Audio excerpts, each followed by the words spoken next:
All right, Mr. Del Giorno, this one is for you. I'm going to make this two parts. First part is going to be for attacking posterior backside for what you're talking about for your tight low back. And the second video is going to be attacking the front side because that's also a contributing factor sometimes when you have low back tightness. So the first thing I want to show you is called the figure 4 stretch. So you're going to sit down on the ground, take one leg, do this both sides so it doesn't really matter first. Cross the leg over, put that ankle on top of the knee. What that's going to look like then, this is kind of why it's called the figure 4 stretch. It makes a 4. You're going to take opposite hand, put it on this ankle, and you're just going to let your foot drop to the ground. When you let it drop, things you don't want to have happen. You don't want your chest to come up off the ground with it. Keep it down nice and flat. You might find, as I did the first time I did this, you might find that you can literally not get your foot to the ground. One of the first times I ever did this, I literally could not get one side of my body to touch the ground. If you can't, just go as far as you can and hang out there. So that's the first part of this movement. Just drop it down to the ground. If you can get it to the ground, bonus tips. You're going to take that same position, foot's drop to the ground. I'm now going to take this knee, I'm going to drive it away from me. So I'm going to push it away. You're going to feel that all along the backside in that glute. So just pushing it away. And finally, double bonus tip. Let me see here. So, I'm going to swap sides. So, I'm crossed over, foot's on the ground. Great. I'm going to take that extra hand. I'm going to pull it up above my head and reach straight above my head. What that's going to do is while you're in this stretch is it's going to hit that lat that drives right down to that point you were talking about in your low back. So it's going to help open the lat as you're going through this whole positioning here. So start with that first position of just trying to get your foot to the ground. If that's easy, then drive your knee forward while keeping that foot that's on the ground flat. You don't want your, let's see here. If I'm driving forward, I don't want my foot to come up off the ground. I want to keep the foot planted and drive.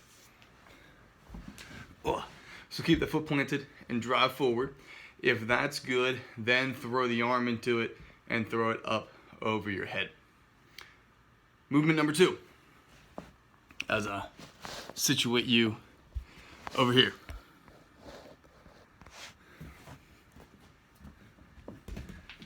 Find something to hold on to, like a desk.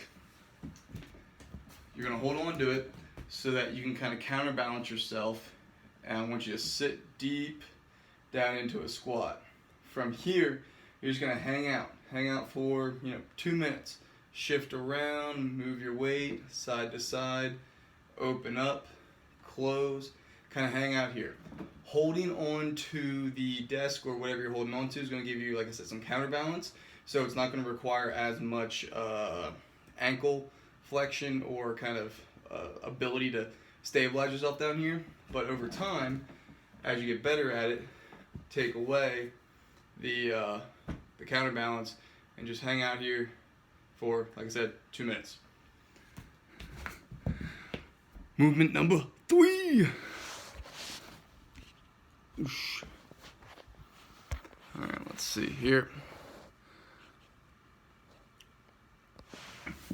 All right. This one is more of a kind of global whole body. So I'm tying the shoulder, tying that lat to that position. So I call this a Potter circle because he's the guy that showed it to me, and so he didn't have a name for it, so I called it the Potter circle.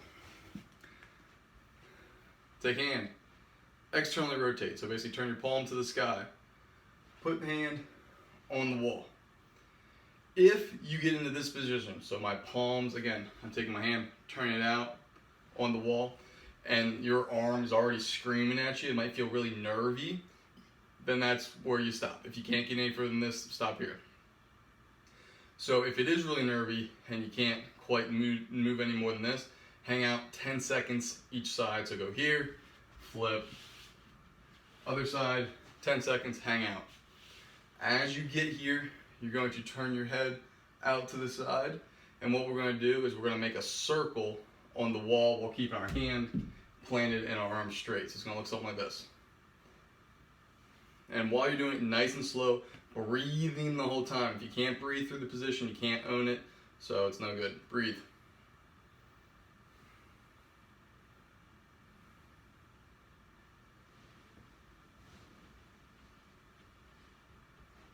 So real nice and slow, one way through, and then just reverse that same circle.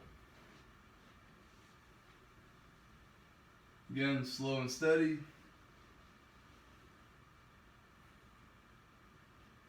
Arms stay straight, and all that good stuff. Now, that guy's going to take a lot of shoulder mobility also. So if you're finding that you can't go that whole circle keeping the arm straight, then just go as far as you can one way, breathe into that position, own it, and then reverse the other way through. So you're kind of coming half and half. You might not make the whole circle, but coming one way and then the other will give you some benefits on that, especially when you come through and you end up in that full extended stretch position there for the lat. It is fantastic.